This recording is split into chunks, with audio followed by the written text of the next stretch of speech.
But here are 4 cars I would check out as a young driving enthusiast for under $10,000. Tag somebody looking for a fun car. Up first is my favorite on the list, the Volvo C30 T5 R-Design. I'm just a really big fan of Volvos. I personally have a S60 T6 all-wheel drive, but I've also had 2 S40s in the past, and pretty much you get a front-wheel drive turbocharged 5-cylinder that gives you 227 horsepower and 236 pound-feet of torque. Oh yeah, and it's available in a 6-speed manual. The seats are comfy and they're really good at hooking you in the corners.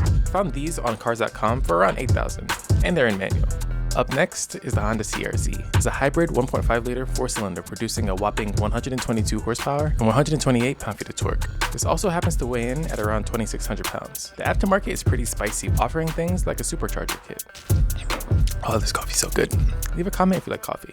This car is also known for its nimble handling, making it a perfect tailgate car. Fully loaded, I found this 2013 CRZ in manual for $9,988. No list is complete without the Mazda MX-5. But this time, the NC Miata, which is from 2005 to 2015. I'm not going to say much on this car because it's Miata, but it's a Miata. It's going to be fun. It's available with under 100,000 miles for $8,995 in a 6-speed manual. It's kind of hard to come by these days. Okay, but hear me out. The Chrysler Crossfire had a retro futuristic design going on, and one of the few Mopars that I actually like.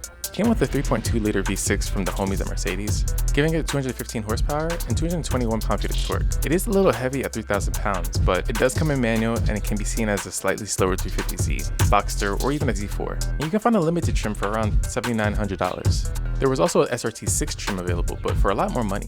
One of my favorite things about this car is the active aero, the little wing that pops out in the back. Would you get one? Let us know which one you're choosing on the list.